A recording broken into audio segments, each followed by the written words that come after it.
মৃত্যু নিয়ে এত সুন্দর লেখা আগে কখনো পড়িনি। একটু পরেই দেখুন না।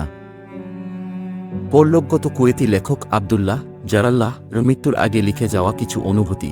মৃত্যু নিয়ে আমি কোনো দুশ্চিন্তা করব না। আমার মৃতদেহের কি হবে সেটা নিয়ে কোনো অযথা আগ্রহ দেখাব না। আমি জানি আমার মুসলিম ভাইয়েরা করণীয় সবকিছুই যথাযথভাবে করবে। তারা প্রথমে আমার পরনের পোশাক খুলে আমাকে বিবস্ত্র করবে, আমাকে গোসল করাবে, তারপর আমাকে কাফন পরাবে। আমাকে আমার বাসগৃহ থেকে বের করবে।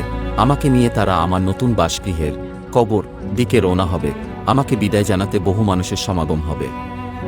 অনেক মানুষ আমাকে দাফন দেবার জন্য তাদের প্রাত্যহিক কাজকর্ম কিংবা সবার সময়সূচি বাতিল করবে, কিন্তু দুঃখজনকভাবে অধিকাংশ মানুষ এর পরের দিনগুলোতে আমার এই উপদেশগুলো নিয়ে গভীরভাবে চিন্তা করবে না।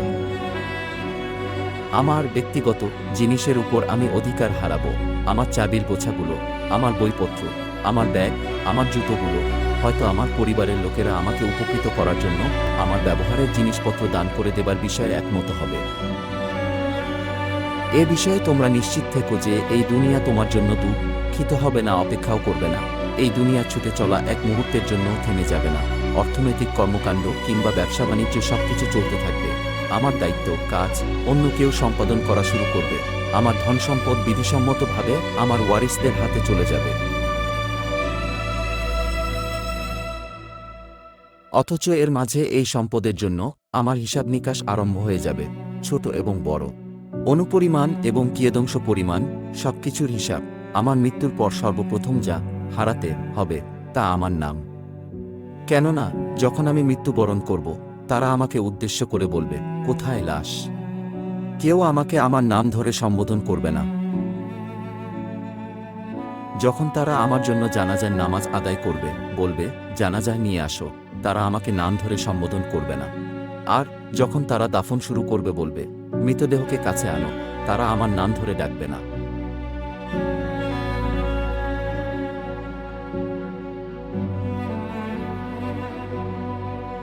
এজন্যই দুনিয়ায় আমার বংশ পরিচয়, আমার গোত্র পরিচয়, আমার পদমর্যাদা এবং আমার খ্যাতি কোনো কিছুই আমাকে যেন ধোকায় না ফেলে।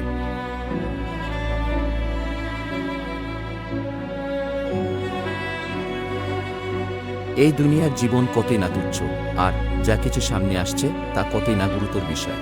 অতএব শোনো, তোমরা যারা এখনো জীবিত, জেনে রাখো তোমার মৃত্যুর পর তোমার জন্য তিনভাবে দুঃখ করা হবে। যারা তোমাকে বাহ্যিকভাবে চিনত তারা তোমাকে বলবে, হতভাগা। তোমার বন্ধুরা বড়জোর তোমার জন্য কয়েক ঘন্টা বা কয়েক দিন দুঃখ করবে, তারপর তারা আবার গল্পগুজব বা হাসিঠাট্টাতে মত্ত হয়ে যাবে। যারা খুব গভীরভাবে দুঃখিত হবে তারা তোমার পরিবারের মানুষ। তারা 1 সপ্তাহ, 2 সপ্তাহ, 1 মাস, 2 মাস কিংবা বড়জোর 1 বছর দুঃখ করবে। এরপর তারা তোমাকে স্মৃতির মণিকোঠায় যত্ন করে রেখে দেবে। মানুষদের মাঝে তোমাকে নিয়ে গল্প শেষ হয়ে যাবে।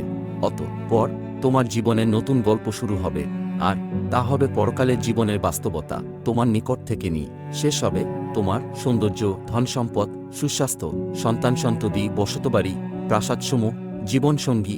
তোমার নিকট তোমার ভালো অথবা মন্দ আমল ব্যতীত আর কিছুই অবশিষ্ট থাকবে না।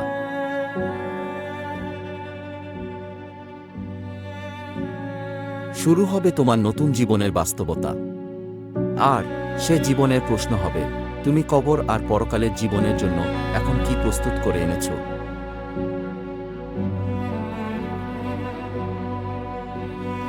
বস্তুত এই জীবনের বাস্তবতা সম্পর্কে তোমাকে গভীরভাবে মনোনিবেশ করা প্রয়োজন। এজন্য তুমি যত্নবান হও ফরজ ইবাদতগুলোর প্রতি, নফল ইবাদতগুলোর প্রতি, গোপন সাদাকাহর প্রতি, ভালো কাজের প্রতি, রাতের নামাজের প্রতি, যেন তুমি নিজেকে রক্ষা করতে পারো। এই লেখাটির মাধ্যমে তুমি মানুষকে উপদেশ দিতে পারো, কারণ তুমি এখনো জীবিত আছো। এর ফলাফল আল্লাহর ইচ্ছায় তুমি কিয়ামত দিবসে মিজানের পাল্লায় দেখতে পাবে। আল্লাহ বলেন, আর স্মরণ করিয়ে দাও, নিশ্চয়ই এই স্মরণ মুমিনদের জন্য উপকারী।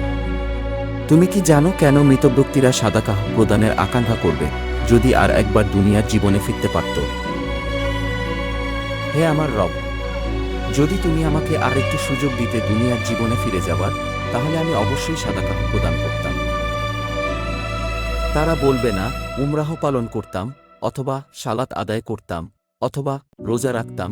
আলেমগণ বলেন, মৃত ব্যক্তিরা সাদাকাহর কথা বলবে, কারণ তারা সাদাকাহ প্রদানের ফলাফল তাদের মৃত্যুর পর দেখতে পাবে। আর গুরুত্ববহ এই সাদাকাহর কাজটি তুমি এই কথাগুলো ছড়িয়ে দিয়ে করতে পারো, যদি তোমার উদ্দেশ্য হয় এর মাধ্যমে মানুষকে উপদেশ প্রদান করা। কারণ উত্তম কথা হলো এক ধরনের সাদাকা।